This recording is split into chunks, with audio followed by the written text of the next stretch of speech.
Good afternoon. Well, it's good evening now. My name is Dr. Nelson Garais. This is Stratford University. The class is HCA401. And I'll be doing a brief overview on chapters 14 and 15, which are your last chapters you'll be responsible for your final exam next week.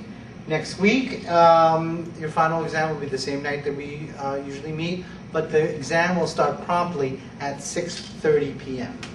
Okay, let's get right to it.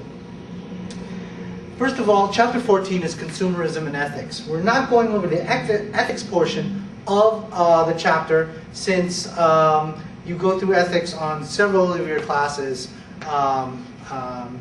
during the course of your career. So we will be concentrating on consumerism.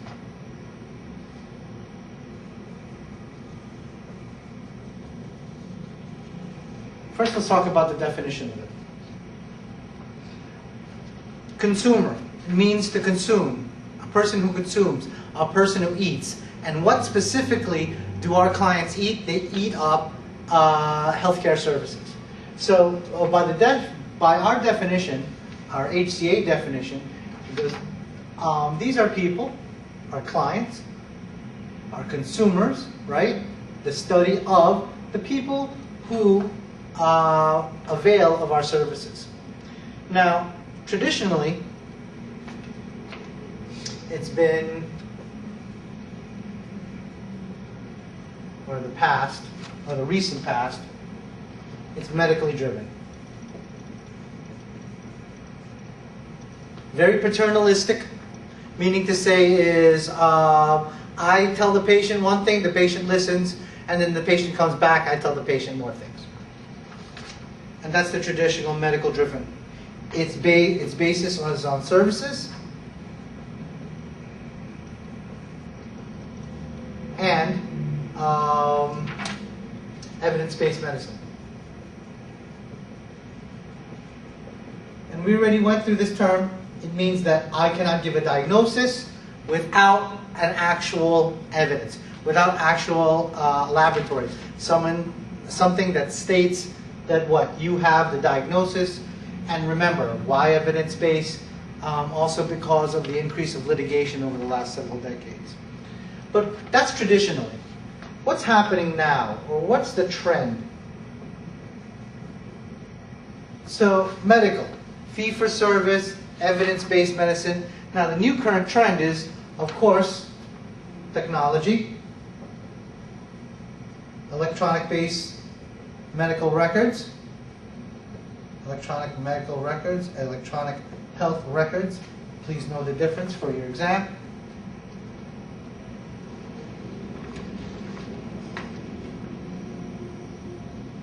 Informed decision. The patient is not told what to do anymore. The patient is given options, and then the patient must then decide. And of course, always, lean management.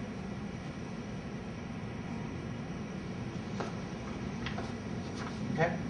So know the differences in the views of consumerism. The old view, it goes medically based, paternalistic, based on services, evidence-based. The trend now is the use of technology, electronic technology, everything's on the cloud.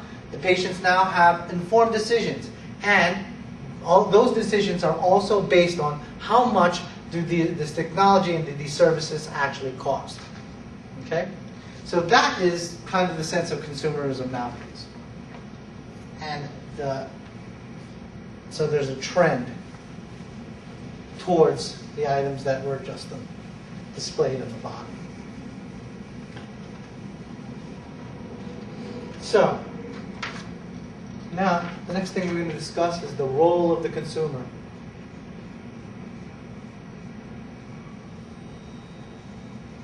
Also, that's why we're moving away from the word patient to the word client.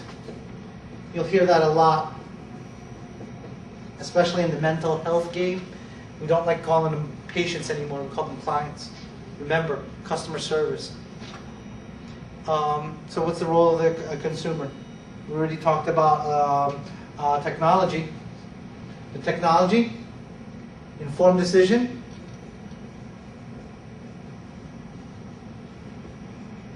Patients are more aware of their health status. Remember, our goal is to have the patient come in more often. Maintenance is far greater than repair. And one of those ways is the patient can help you with the maintenance by knowing how their health status is. So the patient is informed. Okay? We talked about, and of course, health status, greater tracking, greater monitoring of our patients. We don't have to do it as much. The patient does it, especially with emails and electronic medical records. They can get to the patient quicker. Explanations can get to the patient almost instantaneously. And we know what statistics can do for us. We now know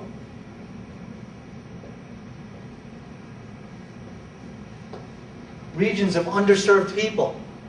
If they're being underserved, they're being untapped, we can get to them. Remember, if we put everything in the computer, we can analyze it. How many people from this area of the state go to these clinics? How many more available people, statistically, can come to our clinic? Okay? Which leads us to what we're going to be talking about in a minute is marketing. How do we get the customer to know about our health status, our tracking? Right? And that's one way. You look at statistics and you see your underserved areas. Another thing is patient education.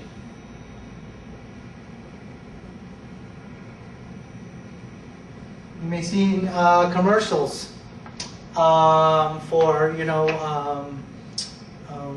men's clothing, where they talk about, there's a company in New York called Sims, and they talked about the most valued customer is one that is educated.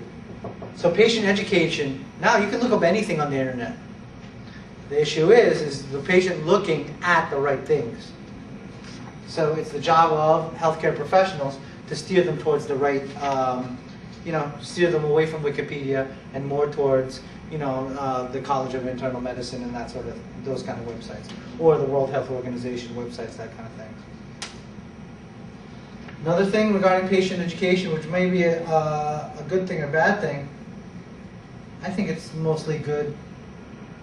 Social media, Facebook, Twitter. I don't belong to any official, support group, but I can look into their websites. I can look into their Facebook accounts, and now I can see everybody else who has my problems, and now I can share. Because, for example, you have cancer. Sometimes the best person to speak to is another person who has your cancer, not necessarily the doctor. I've never had cancer, so I can only speak to the patient about academic and medical things. I can't speak to the emotion. I can't speak to the day-to-day living with cancer that another cancer patient can convey. So social media helps educate our patient, helps support our patient to do what? To monitor and track their health status. Okay? So you can see how, the good aspects of Google, patient education, social media, and also knowing where people need help, which is the underserved. So let's talk about how that's the role of the consumer. What's our role as healthcare administrators?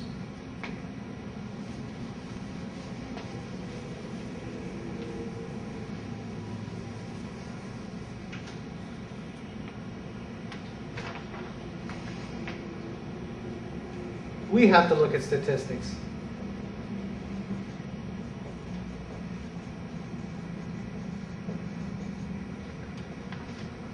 We have to look at how well our patients are doing.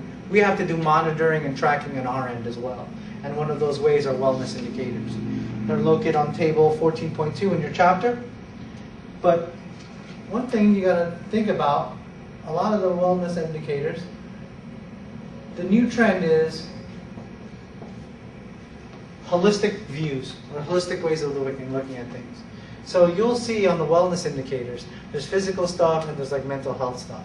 So all of that has to come together because, for example, we already talked about this before. It is good for your patient to be spiritual, not necessarily pick up or adopt an organized religion, but they have to feel positive about something greater than themselves. Also, try to support visits from family, and especially visits from family that can help your patient. For example, in my case, not all my family members would be a good idea. It would not be a good idea to invite every single one of my family members. Only key family members for my personal, because we want to look at the what? The global view or the world view of your patient. Okay? Now, the chapter turns totally different and talks about retail medicine. We had a little bit of retail medicine in the beginning chapters when we were talking about concierge medicine. I also talked about situations, especially in New York, New Jersey, and Connecticut areas where they treat medical services like they would treat, clothing or sneakers or a brand new hat. And that's what retail medicine is. And some examples are, of course, the non-traditional environments.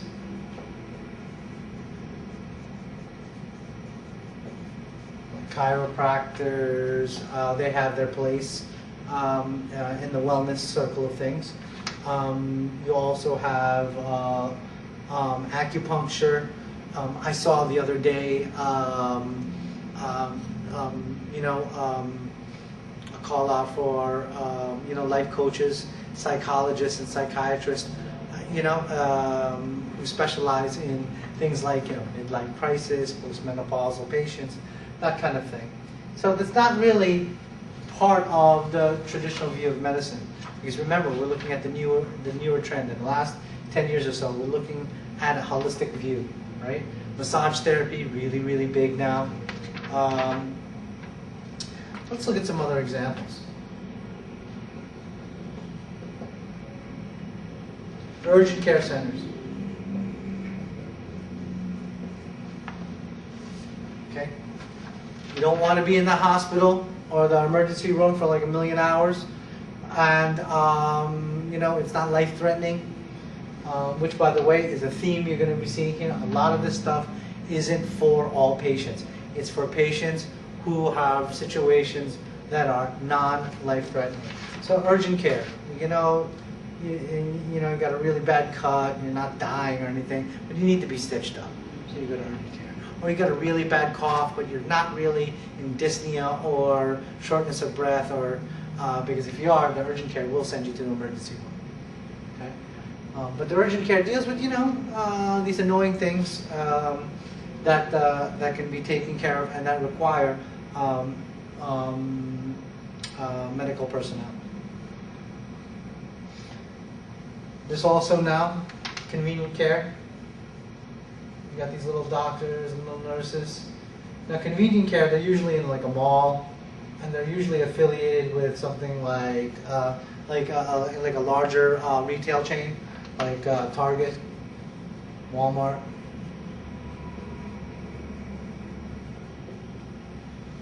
They already saw how lucrative opening up their pharmacy section is, so now they're getting into eye care. They're now getting into a whole bunch of other things.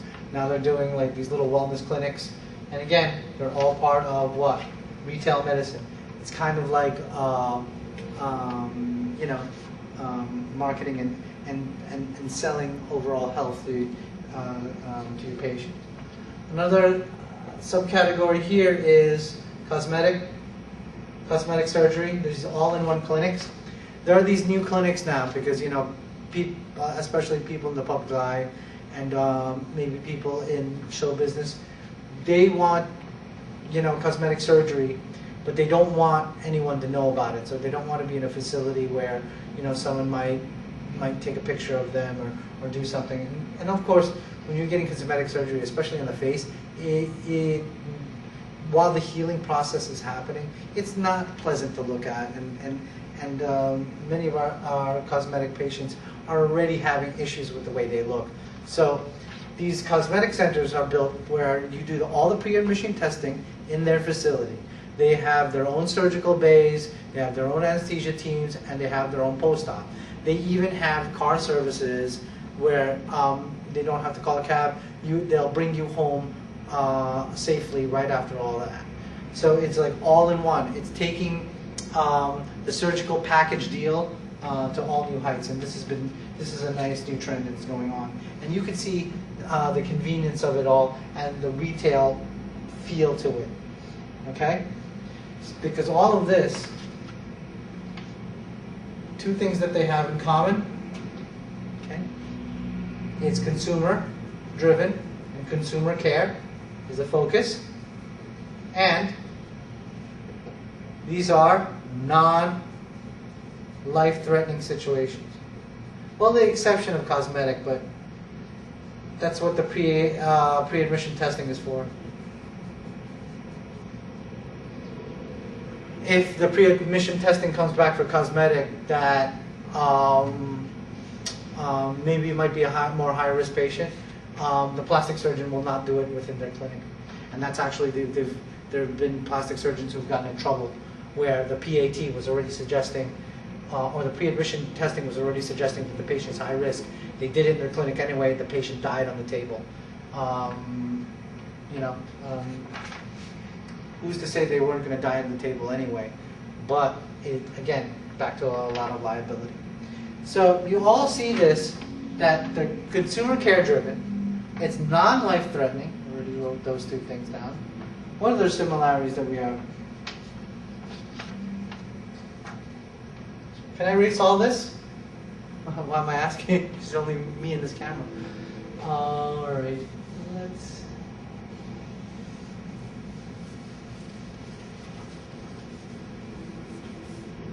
Okay, so I wrote these checks here because those are some things that this retail medicine have in common. Another thing they have in common, it's all price competition. In traditional medicine, the price is fixed. Okay. And of course, it's based on what? Lean management.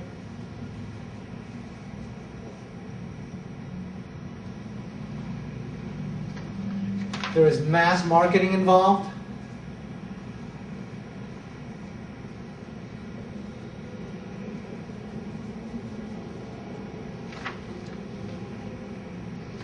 They, as you can see, Target and Walmart, they have corporate affiliation. So there's a much higher power, at least financially, able to put money into their marketing, put money into their infrastructure. And of course, non-life-threatening situations. So these are the 5 things. They're consumer-driven and they're consumer care-focused, non-life-threatening situations. There is price competition where there's lean management in play. There is mass marketing. So they not only want to deal with people in their local area, they want everyone to deal with it. And we're going to be talking about in the next chapter the globalization of healthcare, where some of this retail medicine, they want it to be globally. Marketing to the masses. Corporate, and of course, we already discussed its corporate structure. Okay? So all intents and purposes, that's the consumer half of chapter 14. And remember, you are not responsible for the ethical half. You will be responsible for that when you're in, your medical law and ethics and your humanities ethics. A lot of that's in there. That's why I removed it. Now, chapter 15. the localization. Should have some time left. And the neat thing about a video, if I'm going too fast, kindly pause it, kindly stop it. Now it is at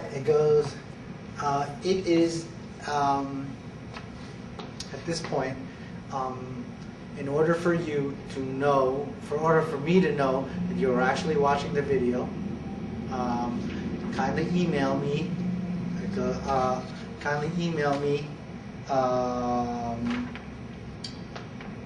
The following answer to this question.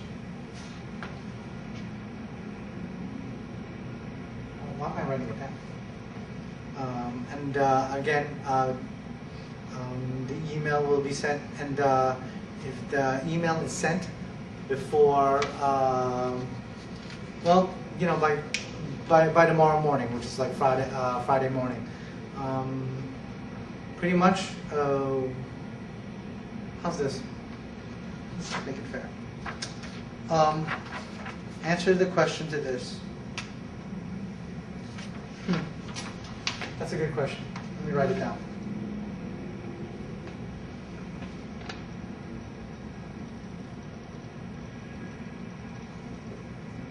Give one example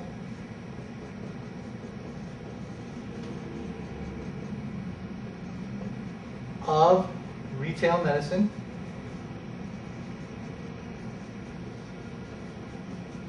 in the real world.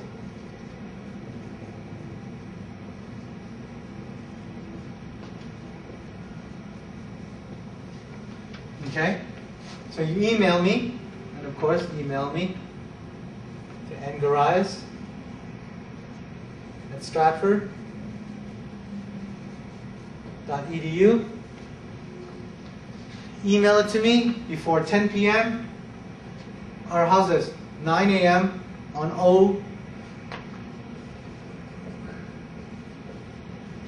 07/24/2015. Okay, I'll be looking at my emails. ngarais@stratford.edu. It is also on your syllabus. So give me one example of retail medicine in the real world. And then, corollary to that is, remember the characteristics? What characteristics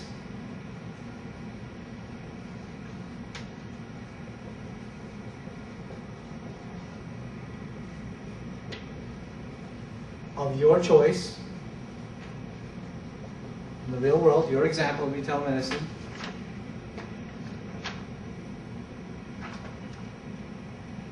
match to Dr. Garai's notes? Survey example. You found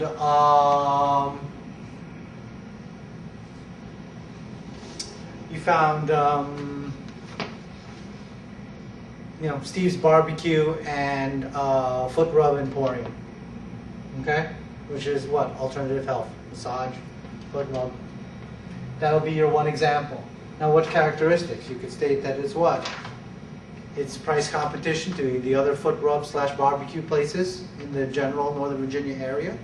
There is mass marketing. You saw the marketing on both website, and it was on the news. It was on this. It doesn't really have a corporation and affiliation style, but it is a non-life-threatening situation. Barbecue is a non-life-threatening situation, nor are foot rubs life-threatening. All right, and of course, lastly, you could state that it's lean medicine. You know, they use the best quality foot rubs / barbecue sauces. You know, so give me those reasons, and of course, cite APA style if needed, but I don't think it would be needed. So if you get me this homework, not only will you receive 100 points for this particular homework, you will also receive credit for this evening's class, and it is in your best interest to be watching these videos. All right, stay tuned for the next video, which I'm going to review pretty much my strategies and what you need to know for next week's test. All right, I'll see you.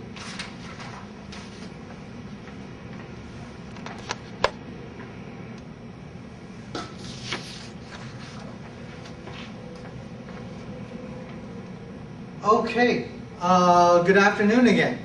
This is Dr. Grias. This is HCA401, July 23rd. And the next chapter we need to discuss is the very last chapter. Yay! Chapter 15, Globalization.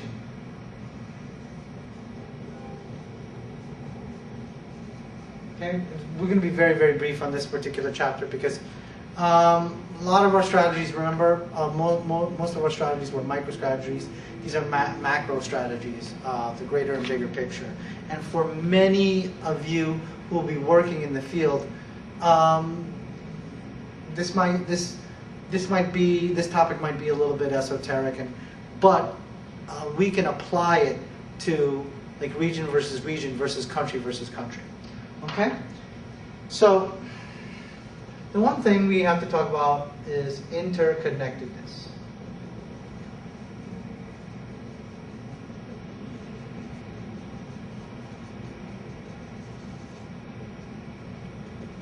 That's what the author used as, and we talked about the advantages of having connections and having the greater your network, the greater is your spider web. Remember, you showed that picture with all the spider webs. The greater you have the ability to recover, especially during hard times, and also to garner more accessibility to our consumers, to our clients out there into the world to come into our facility. So the interconnectedness, they related to a term called flattening of the world. And what does that mean? It means you'll increase your interconnectedness by doing what? Or what's typically happening is there's a decrease of obstacles in communication, of barriers, and there is also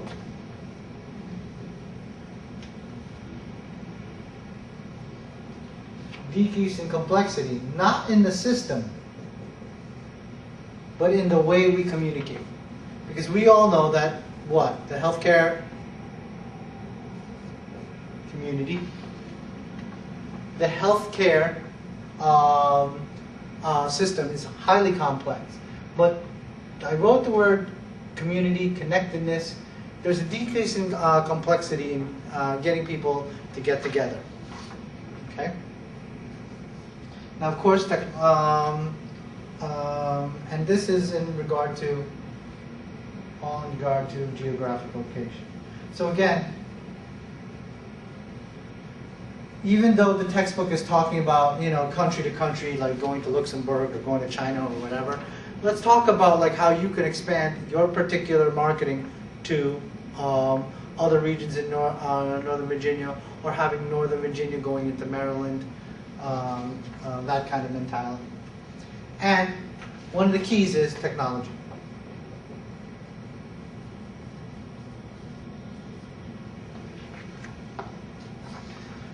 Remember we talked about in remote medicine, we talked about concierge medicine. Well, you can use Skype, you can use a multitude of online tools to overcome your geographic location. And again, for the new trend, it's also going to do what? Increase in patient management options.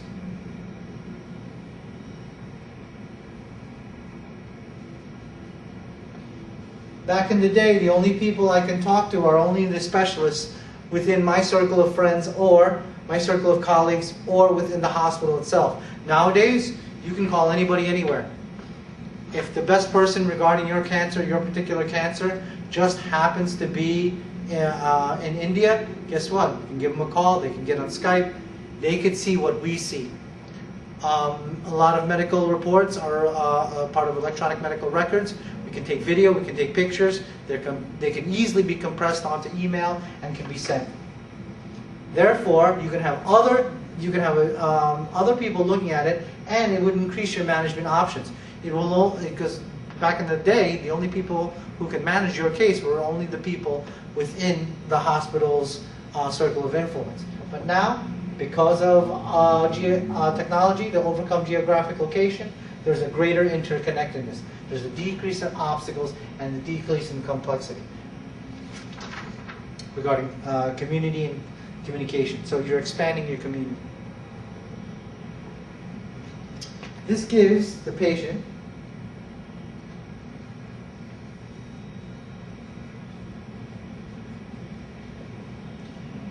comparative advantage.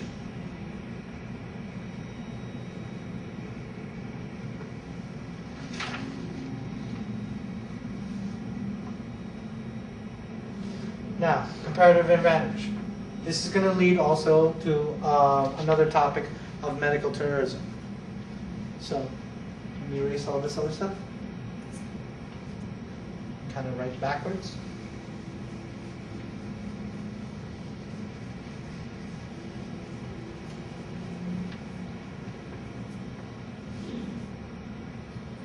So comparative advantage means what?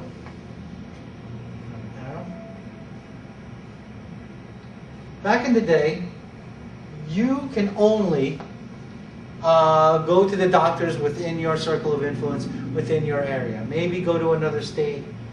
Okay? So now, if you see something that's cheaper or better quality, what can you do? You go to other countries.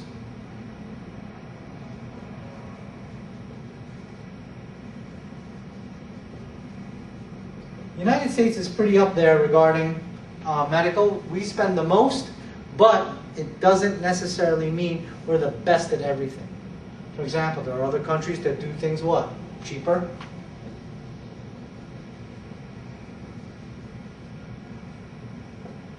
With similar or comparable quality. And actually, in some other countries, if you got green money, the quality will be actually even increased. That's the comparative advantage. You can now look and Google, like, well, where are these alternative? A classic example is cancer treatments. In this particular country, it takes years before a new drug can get out. In other countries, they don't have those. They don't have those rules and regulations. So it's kind of cheaper.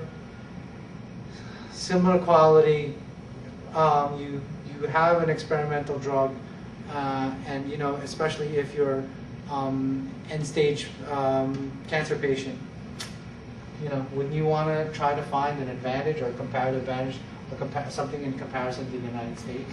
Now the thing about what the patient wants, they don't care about how much it costs, especially when you're sick. What do they care about? They care about the level of increased quality. Is it as good as the United States or better? And in many countries, it is better. You have doctors who are less afraid. They're more aggressive because they don't have any corporate structure like an HMO to tell them what to do. They also don't have the level of litigation. Meaning to say is in some other countries, they're not afraid of being sued. That's why actually, we're going to talk about that in a moment, in health worker mobility systems. You have many doctors choosing to go to other countries and other areas because of those issues. But in the comparative advantage, the patients want just as good quality, if not better, right? They care more about that than it being cheaper. Okay? Now, that's comparative advantage. We're going to other countries, so that leads us to what? If I go to another country, I'm on tour. It's medical tourism.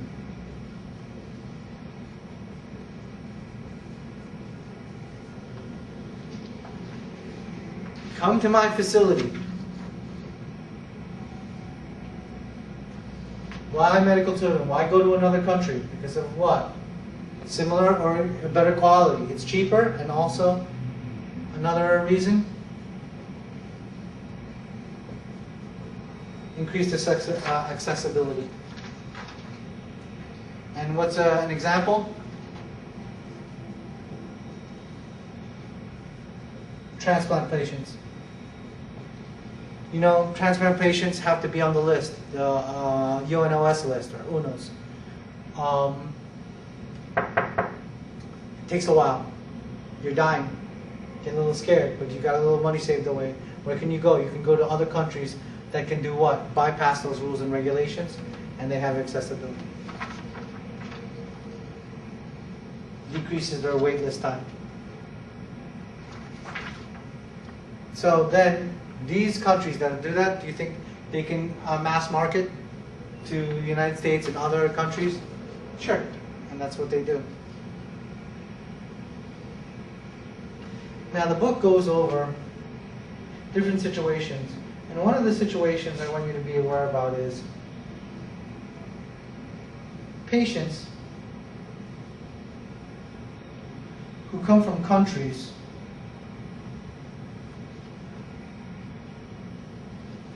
with an increase or very large disparity between rich people and poor people. A typical example is my own home country, Philippines. 80% of the population is under the poverty line. Meaning to say is they make what, like $4 or $5 a day, something like that. Some ridiculous number. But I always tell the story, I never really saw rich people until I went back home to my home country. The disparity between the have and have-nots is ridiculous. There's almost no middle class in the Philippines. Now, these patients who have that kind of money, they're the kind of people who go in medical tourism. Actually, I have several colleagues of mine who are from the Philippines. They come here. They do procedures here. They have better accessibility. It's similar quality in the Philippines, but they're going for what? The super quality. So where would the patient flow be? The patient flow will now be where? Where things are accessible. Where things are not, not as legally binding. So a lot of the hospitals here lose a lot of business because there are other countries that can do it cheaper with similar or greater quality and with greater accessibility. For example, there are many times surgery, takes you weeks even just to get PAT done. There are many countries in this world that don't even do pre-admission testing. You're ready? You got money? Can you pay the cost up front? Sure. We can do surgery by end of the week. Not in this country. This country has a process. Now, not only is there influx or outflux of patients on medical tourism, how about the healthcare worker? Do you think they're going to go where jobs go? You betcha. And that forms a phenomenon called brain drain. This happened in the 90s in my home country, in the Philippines. Brain drain. You have all the professionals. Between the 70s and 90s, you have a whole bunch of professionals doing what? Leaving the country. So where does that leave the country? You're going to have a shortage.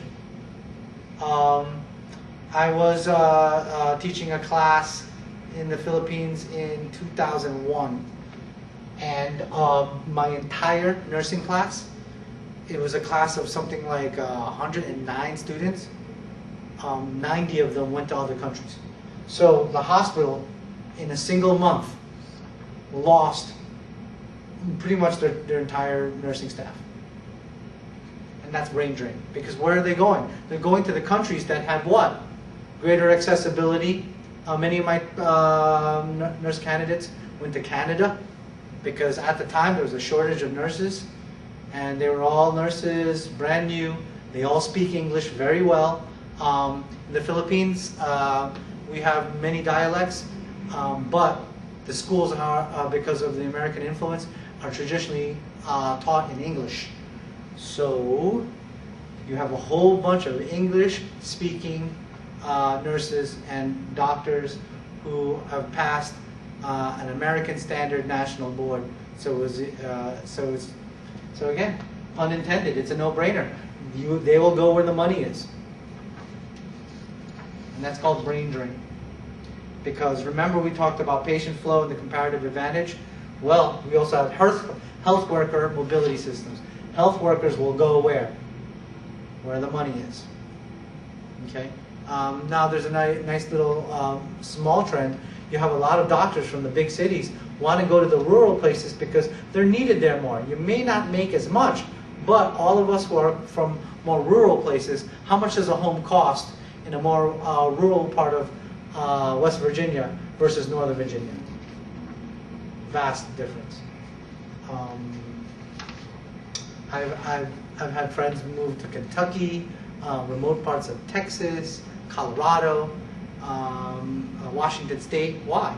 It's saturated in New York City. Too many doctors, too many nurses. So I have a better comparative advantage. Okay? And the last topic was managing across borders, and I don't know, I didn't find that really too important. But beyond that, my notes will be in Moodle. I believe chapter 14 is already in there. Chapter 15 will be.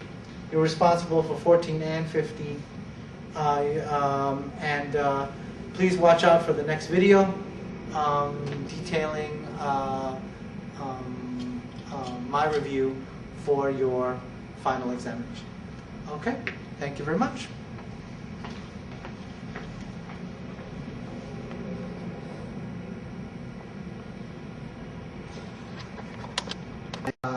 My internship training there, many of my best nurses came from St. Vinny's. So of course, but if they want someplace else, I will give them my other contacts in other places. And I even tell them, oh, I had my EMS training in St. Vinny's. Wonderful, wonderful people there. Great oncology department. But if there's anybody you want, because what do I have to do? I got to own up. Like, what do I, and that's always the good patient that says, where do you know these people from? Okay. Consent, we already talked about that, but they have to be of what? Sound mind and body, and especially sound mind and body at the time that they made their statements.